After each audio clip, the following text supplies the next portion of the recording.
one single consciousness has brilliantly manifested itself in such a way that that one single consciousness experiences itself as infinite individuals. Right? So that miracle, when there's an embodiment of that, a recognition, a realized recognition of that, the diversification creates ecstasy. The individuated expression, experience knowing itself as oneness creates ecstasy. And the oneness as individual expressions coming together and then experiencing itself in all those individual ways also produces ecstasy. So it's in the beginning when I short-circuited my speech, right, and I couldn't talk about all the directions at the same time, right? I'm trying to articulate these subtle things in a linear way that are not linear. They're not linear at all. It's this ecstatic love affair that one single consciousness has figured out how to play. And that when one consciousness rests in an individuated lens, individuated expression, it gets to taste that and know that at every single angle and flavor and circumstance.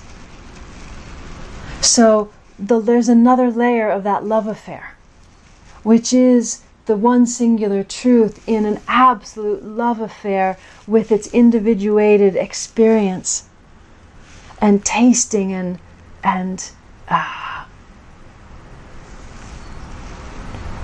knowing and loving and unfolding and exploring.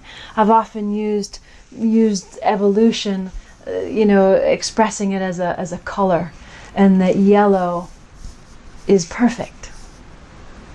It's nothing wrong with yellow. Totally perfect, divine color, right? And that color arises out of white light.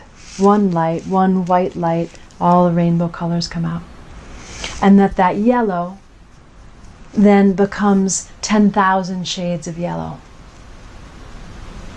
That's kind of almost like evolution is kind of like that, and one aspect of it. So one singular truth, white light, knows itself as all these colors and then experiences that at every angle, every twist, every turn, every kind of possibility. Both in the yellow itself and then how the yellow then interacts with that same oneness as purple. And all different possibilities there. But if we go back to just the love affair with white light and yellow, or God and you, or the totality and your individuated frequency, that love affair, it's that union, it's that duality that is exquisite. And so when we open up through oneness and discover that we're one, it doesn't end there, because oneness doesn't just want to rest alone as itself as oneness. It wants to manifest in this exquisite love affair, in this exquisite multiplicity. And so as you surrender back in through the singular I am and oneness, and surrender in through with the union of the mind and the heart and the body, when you surrender into that cohesive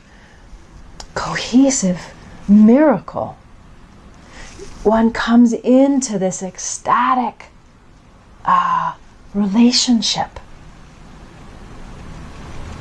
And yet in that relationship there's oneness, one singular truth unfolding itself. And there's an exquisiteness of the embodiment and the exchange and the singularity of what appears to be two.